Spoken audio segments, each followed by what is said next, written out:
तीर्थंकर महावीर का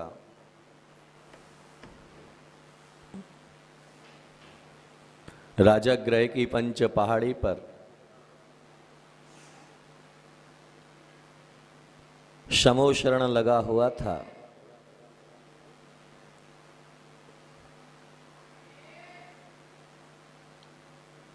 श्रावक श्रेष्ठी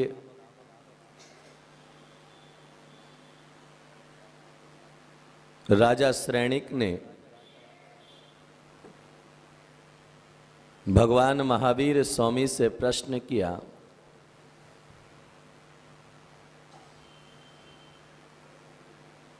हे मेरी आराधना के आराध्य,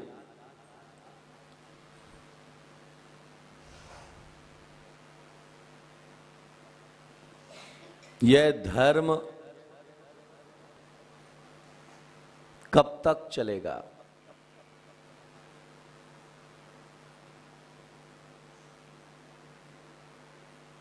सूर्य और चंद्रमा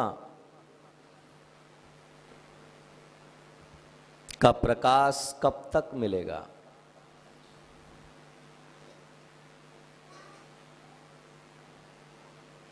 तो तीर्थंकर महावीर ने कहा कि जब तक पृथ्वी पर एक भी दिगंबर मुनिराज हैं, तब तक ये धर्म चलेगा और तभी तक सूर्य और चंद्रमा का प्रकाश मिलेगा। मुनिराज के जाते ही सारा जगत अंधकार की छांव तले पहुंच जाएगा।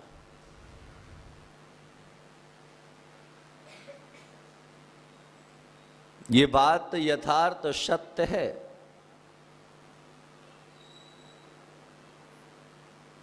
कि आज अगर देश में, समाज में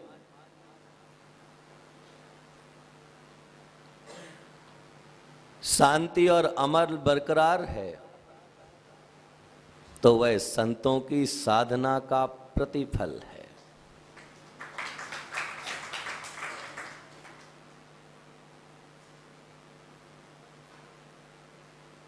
क्योंकि सारा जगत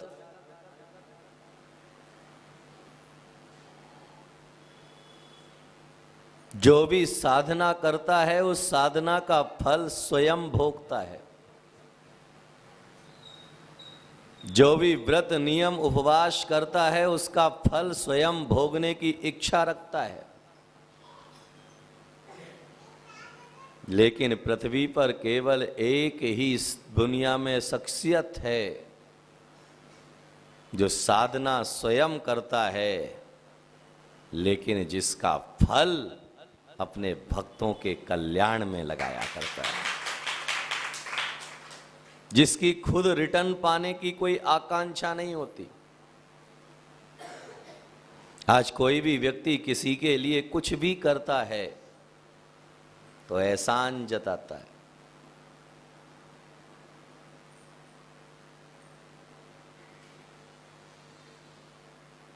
पप्पू एक दिन जो एक तालाब में गिर गया, वहां से चाचा चौधरी निकल रहे थे। चाचा चौधरी ने देखा कि पप्पू डूब रहा है, क्योंकि पप्पू को तैरना नहीं आता था। तुरंत उन्होंने डाइव मारी और पप्पू को बचा लिया।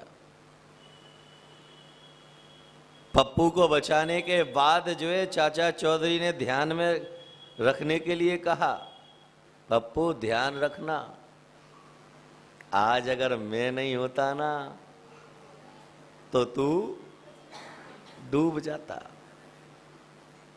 पप्पू ने कहा, हाँ चाचा, बिल्कुल सत्य कह रहे हो, आपके वचन एकदम सत्य हैं।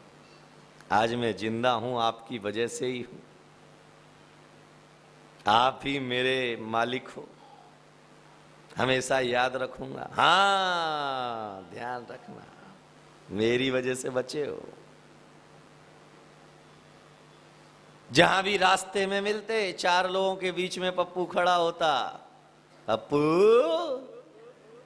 याद है ना, उस दिन तालाब में डूब रहे थे, मैंने ही तुम्हें बचाया था। हाँ चाचा, तुम्ही ने बचाया था।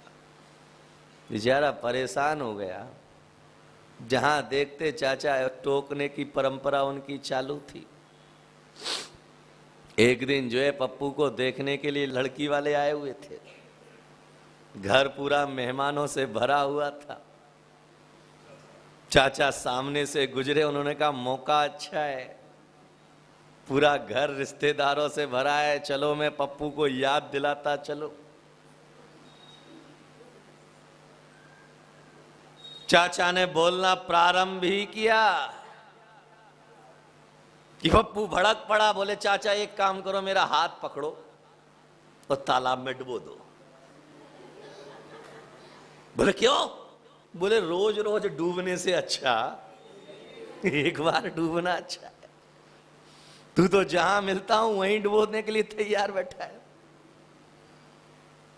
इसलिए याद में रखिएगा कि जिंदगी में किसी के ऊपर उपकार अगर भूल से कर भी दो तो ये मत कहना कि आज तू कुछ भी है मेरी वजह से। कई लोग तो जो है भगवान के चरणों में दीप जलाने के बाद इस अहंकार में आ जाते हैं कि मैं अगर भगवान के मंदिर में दीप नहीं जलाऊंगा तो अंधेरा हो जाएगा, कोई दीप जलाने वाला नहीं होगा। अरे बेवकूफ, तू क्या कहता है कि भगवान के चरणों में तू दीप जलाएगा तो दीप जलेगा? अरे भगवान के चरणों में दो दीप शाश्वत जलते हैं, दिन में सूर्य रूपी दिया और रात में चंद्रमा रूपी दिया। तू क्या दिया जलाएगा? किसी भिखारी को तुमने एक रोटी दे दी और सोचते हो कि भिखारी को मैंने एक रोटी दे दी यानी मैंने उसे जीवन दे दिया है। अरे एक रोटी देकर के तुमने उसके ऊपर उपकार नहीं किया है, उसने तुम्हारी रोटी को स्वीकार करके तुम्हारे ऊपर उपकार किया है। अगर वह तुम्हारी रोटी स्वीकार नहीं करता तो तुम रोटी किसको देते? आज तुमने मंदिर के ऊपर कलश चढ़ा करके कोई तुमने उपकार नहीं कर दिया है, कोई भला कर नहीं कर दिया है मंदिर का। अरे याद में रखना कि भला तो तुम्हारा हुआ है, क्योंकि तुम्हें जो है श्री जी के मस्तक पर कलश चढ़ाने का सौभाग्य जो प्राप्त हुआ है।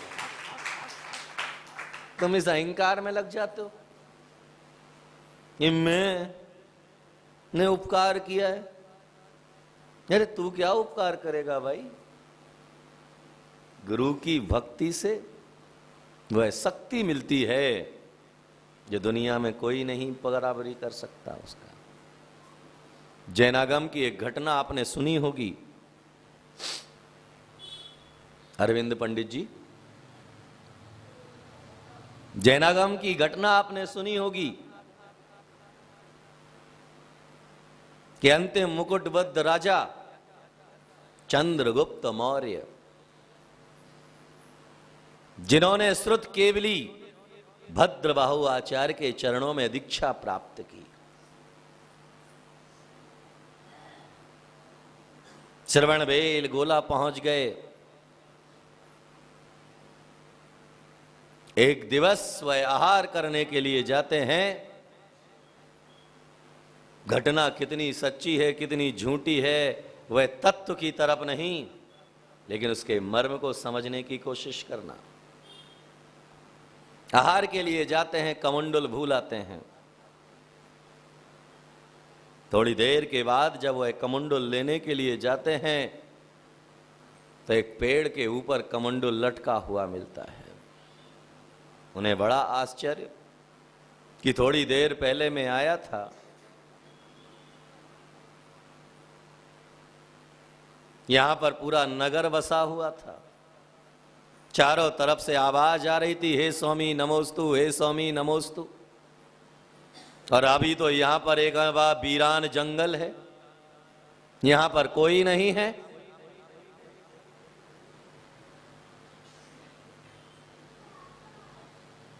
बड़ा आश्चर्य हुआ उन्हें। आश्चर्य हमें आपको भी होगा। लेकिन वह आचार्य के चरणों में पहुंचे और आचार्य के चरणों में जाकर के कहा, गुरुदेव, अभी थोड़ी देर पहले मैं नगर में आहार करने के लिए गया था, सारे नर नारियों ने पड़गान किया, और अभी जो है मैं जब वहां गया तो मेरा कमंडल जो है पेड़ पर लटका हुआ मिला। ऐसा क्यों हुआ? कहां गए वो सारे नर और नारी? तो उन्होंने कहा कि मेरे भाई, वहां पर कोई नगर नहीं था। बोले फिर? बोले तेरी गुरु भक्ति से प्रसन्न होकर के देवताओं ने नगर बसा करके तुझे आहार दिया है। और तुम क्या सोचते हो? तुम क्या सोचते हो कि तुम मुझे आहार करा रहे हो? तुम मेरी व्यवस्था कर रहे हो? मां क्या सोचती है कि बच्चे को पाल पोस करके तुम बड़ा कर रही हो? ये गलत फहमी है दिमाग में, छिपकली के जैसी। छिपकली जो है छत पर लटकी हुई थी, उससे पूछा कि छत पर क्यों लटकी है? बोले छत पे नहीं लटकी हूं, मैंने छत को संभाल रखा है, अगर मैं हट जाऊंगी तो छत गिर जाएगी। ये भ्रम है छिपकली का, ये भ्रम तुम्हारा भी है कि तुम्हें भी लगता है कि जो कुछ हो रहा है मेरी वजह से हो रहा है। मैं दुकान नहीं जाऊंगा तो दुकान नहीं चलेगी, मैं घर पे नहीं रहूंगा तो घर नहीं चलेगा। अरे याद में रखना कि प्रकृति प्रदत्त नियम है कि भूखा बच्चा पैदा जरूर होता है लेकिन भूखा मरता नहीं। इस दुनिया में आने वाला जीव भूखा पैदा जरूर हुआ है लेकिन भूखा मरेगा नहीं।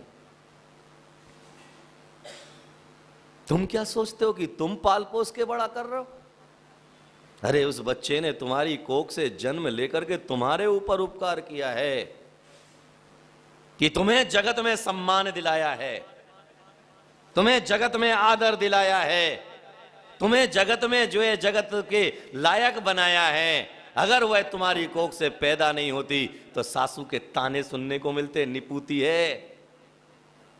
कैसे चरण पड़े हैं इसके घर में कि हमें पोते का मुख तक देखने को नहीं मिला, जगत में तुम्हें बांझ कह करके संबोधन मिलता। उस बच्चे ने आकर के तुम्हें सम्मान दिलाया है, तुम कहते हो कि इस बच्चे के ऊपर तुमने उपकार किया है। अरे अपितु उस बच्चे ने तुम्हारी कोख से जन्म लेकर के तुम्हें मां होने का गौरव प्रदान किया है। तो तुम अहंकार में लगे हो कि मैंने उस बच्चे को जन्म दिया है, मैंने किया है। याद में रखिएगा कि जो भी प्रतिफल है वह निस्वार्थ भाव से करने का परिणाम है। इसीलिए सारी दुनिया अपना फल स्वयं खाती है, लेकिन दिगंबर जैन मुनि अपनी साधना का फल स्वयं नहीं खाता है। वह हर रोज भगवान से यही प्रार्थना करता है कि जो श्रावक श्रद्धा से मेरे चरणों में शीश झुकाता है, मुझे निर्वाण प्राप्त होने के पहले उसे निर्वाण प्राप्त होना चाहिए। वह अपनी साधना तो करता ही करता है, अपनी साधना के साथ में तुम्हारे जीवन के श्रृंगार के बारे में विचार करता है। अब तुम क्या देते हो? तुम क्या करते हो? तुम्हारी दूसरी मानसिकता क्या करती है? तुम्हारा जो है छल का भाव क्या करता है कि जिसने तुम्हारे ऊपर उपकार किया उसी उपकारी को काट लो। अरे कुत्ता भी अपने मालिक को देख करके पूंछ हिलाता है। जिस मालिक का अन्न पानी खाता है उस मालिक को देख करके, आते हुए देख करके उसकी तरफ दौड़ता है, पूंछ हिलाता है, चाटता है। तो याद में रखिएगा कि जिस धर्म ने तुम्हें पहचान दी है, जिस धर्म ने तुम्हारी पहचान को कायम रखा है, उस धर्म की पहचान के लिए, धर्म को बढ़ाने के लिए अपने जीवन को समर्पित करने का भाव रखो। जैनियों, तुमसे तुम्हारी पहचान नहीं है। जैन धर्म की पहचान ये रंग बिरंगे सतरंगे कपड़े बालों से नहीं है। आज जैन धर्म की पहचान है तो हम दिगंबर संतों से जैन धर्म की पहचान। तुम्हें देख करके कोई नहीं कहेगा कि तुम जैन हो, लेकिन आज भी हम जब रास्ते पर चलते हैं तो सारा जगत यही कहता है कि ये दिगंबर जैन मुनि जा रहे हैं। धर्म की पहचान हमसे है आज, तुमसे नहीं। तुम तो भ्रष्ट हो चुके हो, आचरण तुम्हारा पतित हो चुका है। तुम्हें तो ना दिन में चैन है ना रात में चैन है, पर फिर भी कहते भैया हम तो जैन हैं। किसी वैष्णव की शादी में जाते हो, वह कहता है जैन साहब रात में तो नहीं खाते होगे? नहीं नहीं, घर की छूट है, बाहर की शादी विवाह की छूट। घर में तो नहीं खाते हैं लेकिन शादी विवाह की छूट है। लजा दिया वहीं पर तुमने धर्म को। जब रात को 10 बजे जो है छोले कुलचे की दुकान पर खड़े होते हो तो धर्म रोशन नहीं होता है, धर्म तुम्हारे से प्रसन्न चित नहीं हो रहा है, धर्म तुम्हें पहचान नहीं दे रहा है। तुम धर्म को पहचान नहीं दे रहे हो, अब तो धर्म को लजा रहे हो।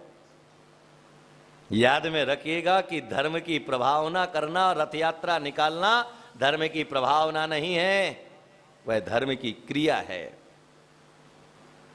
अभिषेक पूजा विधान आदि करना यह तुम्हारी आत्मशुद्धि के लिए रास्ता है, लेकिन धर्म की सच्ची प्रभावना वह है कि ऐसा कोई कार्य नहीं करना जिससे धर्म की अप्रभावना हो। कार्यक्रम प्रस्तुति दिगंबर जैन जागरण युवा संघ रजिस्टर्ड मुंबई, केंद्रीय कार्यालय 305 रानी सती मार्ग, मलाड ईस्ट, मुंबई 97। दिल्ली कार्यालय D 319 गली नंबर 11, हृदयपुरी, शाहदरा, दिल्ली 93। अपने परिवार की ओर से मुनिश्री के कार्यक्रम का प्रसारण के लिए संपर्क करें 882697 77903 9065330031।